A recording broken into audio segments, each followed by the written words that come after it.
അല്ല, ടെസ്റ്റ് അല്ല. ഈ ടെസ്റ്റ് എത്രയോ കാലമായിട്ട് നടത്തിയതല്ലേ. എത്രയോ കാലമായിട്ട് ഇപ്പൊ ഈ കഴിഞ്ഞ ഈയിടെയായിട്ട് സ്ഥിരമായിട്ട് ഈ ജില്ലയെ കുറിച്ച് അദ്ദേഹത്തിന്റെ അഭിപ്രായം അതാണല്ലോ. ആ അഭിപ്രായം കേരളത്തിലെ ജനങ്ങളെ കേട്ടുകൊണ്ടിരുന്നുള്ളൂ. മുസ്ലിം ഭൂരിപക്ഷ ജില്ലയായ മലപ്പുറം ജില്ല ദേശദ്രോഹികളുടെ താവളമാണ് എന്ന് ഇന്ത്യയിലെ മുഴുവൻ സമൂഹത്തെ അറിയിക്കാനാണ് ഹിന്ദുവിന് കൊടുത്തത്. ഇതാണ് ഡൽഹിയിൽ പത്രസമ്മേളനം നടത്തിയത്. ആ പത്രം BJP ഓഫീസിലും RSS കേന്ദ്രങ്ങളിലും അത് ചർച്ചാ വിഷയമാകണമെന്ന ദുരുദ്ദേശത്തോടു കൂടി തന്നെയാണ് ഡൽഹിയിൽ വെച്ച് അദ്ദേഹം നടത്തിയിട്ടുള്ളത്. എന്നെ സംബന്ധിച്ച് 100% ഉറപ്പാണ്. ഞാൻ അവിടെയാണ് ആ വിഷയത്തിൽ നിൽക്കുന്നത്. സത്യമായിട്ട് എന്തെങ്കിലും ഒരു കാര്യം ഞാൻ ഈ വിഷയം ഉന്നയിച്ചതിന് ശേഷം കഴിഞ്ഞ 1.5 മാസമായിട്ട് ഏതെങ്കിലും ഒരു സ്റ്റേറ്റ്മെന്റ് സത്യസന്ധമായിട്ട് പാർട്ടിന്റെ അടുത്തു നിന്നോ മുഖ്യമന്ത്രിയുടെ ഓഫീസിൽ നിന്ന് വന്നിട്ടുണ്ടോ? ഇല്ലല്ലോ. ഇപ്പോഴും ആകത്തുക എന്താ പറഞ്ഞത്? ഇന്നലെ ഈ മുഖ്യമന്ത്രി എന്താ പറഞ്ഞത്? അദ്ദേഹം ഇവിടെ ഈ നടന്ന കാര്യങ്ങളെ കുറിച്ച് മിണ്ടുന്നില്ല. ഞാൻ പറഞ്ഞു, ഒരു ജുഡീഷ്യൽ അന്വേഷണത്തെ കുറിച്ച് ഞാൻ പറഞ്ഞു. ആ അന്വേഷണത്തിൽ എന്നെ ഉൾപ്പെടുത്തട്ടെ എന്ന് പറഞ്ഞു. ധൈര്യമുണ്ടോ ഈ ഗവൺമെന്റിന്?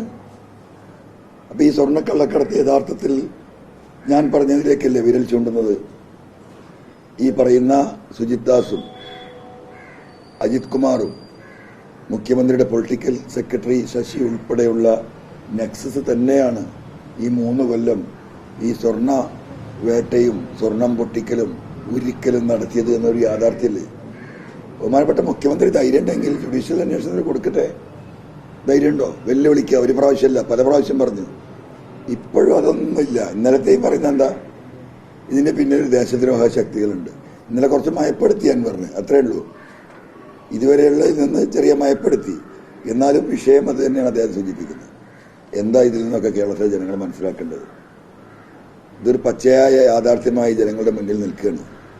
അന്വേഷണം അതുപോലെ തന്നെ. നാളെയാണ് ഇപ്പോൾ 1 മാസം തികയുന്നത്.